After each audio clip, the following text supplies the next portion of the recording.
Battle Through the Heavens, Chapter 10, A Confident Return, A Necessary Request.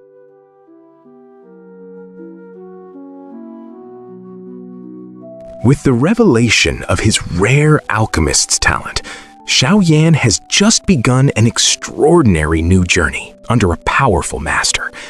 This newfound path has ignited a dormant fire within him, already beginning to reshape his spirit. Though only hours have passed, his renewed confidence is undeniable to those who know him best. Xiao Shuner's toes kissed the mountain rock.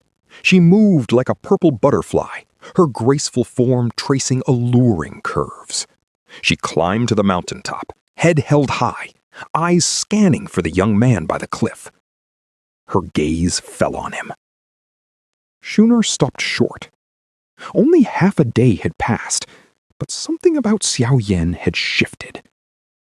He was different now. Their eyes met. She knew then. It was confidence. 3 years. His brightest light had finally returned. She watched the faint smile play on his lips, captivated. 2 dimples appeared on Xiao Shuner's cheeks. Brother Xiaoyan, She said, her voice soft. it seems Shuner doesn't need to comfort you anymore. Doesn't a person grow after a setback? Xiaoyan shrugged, a small laugh escaping him. She will regret it. Shuner pursed her lips, a soft, knowing smile on her face. Her tone carried the weight of judgment. Xiaoyan offered a faint smile, then brushed his clothes clean. He walked toward her. He reached her side, a smile on his face. Xiao Shuner was almost as tall as him now. His gaze drifted to her delicate, beautiful features. Xiaoyan felt a jolt. That snot-nosed kid, who once ran naked after him, begging to play, had grown into this captivating woman. He let out a soft laugh, his eyes warm. Without hesitation, he pinched her surprised cheek. Shuner, you've grown. He said, still smiling. But don't forget how Brother Xiaoyan used to get all bruised and battered just to pick fruit for you. Xiaoyan's familiar touch surprised her. After a beat, her bright, clear eyes met his, dark and pure. Inside, Shuner smiled. As a child, he always pinched her plump cheeks.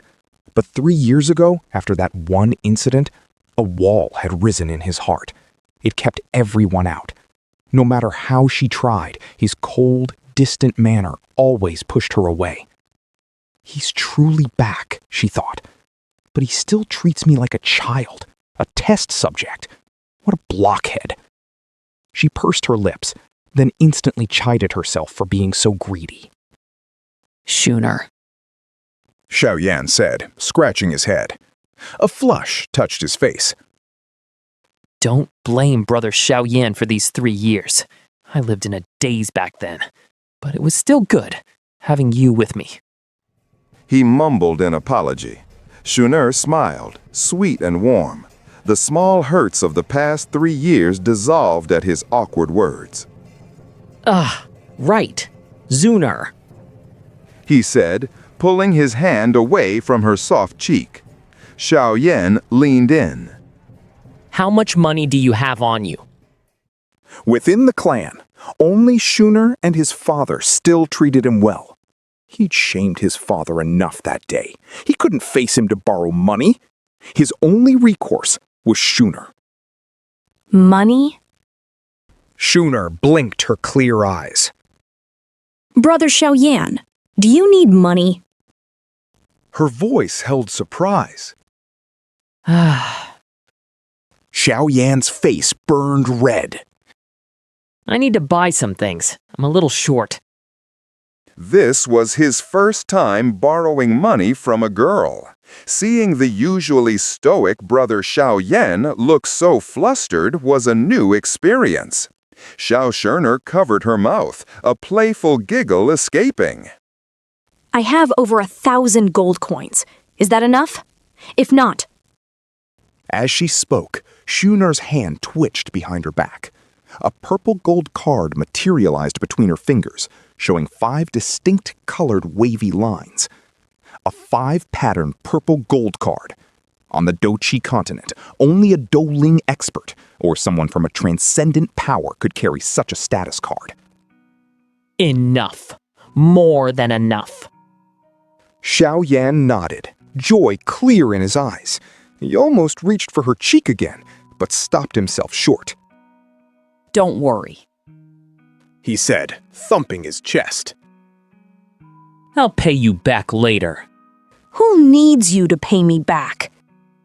She pouted, and the purple gold card vanished into thin air behind her back. Come on, it's getting dark. Tomorrow, I'll take you to explore Wutan City. Xiaoyan waved, then strode excitedly down the mountain path. Shunao stood watching him, a smile on her face. He had regained the swagger of 3 years past. She chuckled, a soft murmur escaping her lips. Nalan Yanran. She whispered. Should I hate you or thank you? Early morning, sunlight poured through the window, bathing the young man in warmth as he cultivated, legs crossed. After a long period of quiet cultivation, Xiaoyan drew a deep breath. A faint, visible stream of air flowed from his mouth and nose into his body, nourishing his very bones. His eyes snapped open. White light flashed within. Xiaoyan stretched, a look of raw pleasure on his face. This is it. He breathed. 3 years. The feeling of growing stronger has finally returned. He eased off the bed, working the kinks from his body. After changing clothes, a soft, pleasant voice drifted from outside the door. Brother Xiaoyan, are you not up yet? It was Shun'er. That girl. So early. He shook his head, a wry smile touching his lips. Xiaoyan turned to a cabinet, searching. He found a small box, opening it with care. A flash of golden light burst out, making him squint. This is my entire fortune. He muttered, clutching the money box. He shook his head, a bitter smile on his face. He pushed the door open. The youthful girl stood there. Xiaoyan couldn't help but smile. Shun'er wore light blue today, simple but elegant. It brought out her pure beauty. Tight pants hugged her slender, shapely legs, outlining their curves. Long legs, shapely hips, her chest hinting at fullness. Shun'er radiated the vibrant, alluring energy of youth. She possessed a unique, understated elegance Xiaoyan had never seen in any other girl. This is what you need.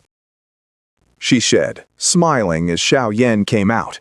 She held out a black card, a standard storage card, its maximum value not exceeding 5,000 gold coins. He took the black card, a playful grin on his face.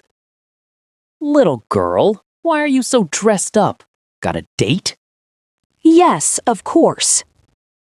She giggled, her eyes narrowing into crescents. This is the first time in 3 years Brother Xiaoyan has invited me out.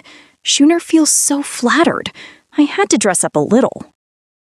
He shook his head, a helpless but happy smile spreading across his face.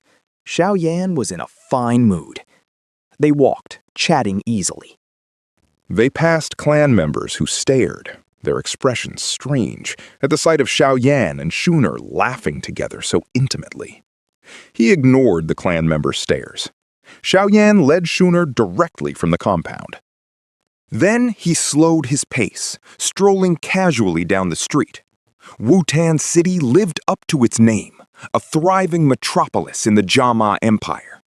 The sun beat down, but the streets pulsed with crowds. Sometimes even strange races appeared amidst the throng. Maybe it was Xiaoyan's company. Outside the clan, Shun'er grew much livelier. She tugged at his arm, pulling the resigned Xiaoyan to and fro.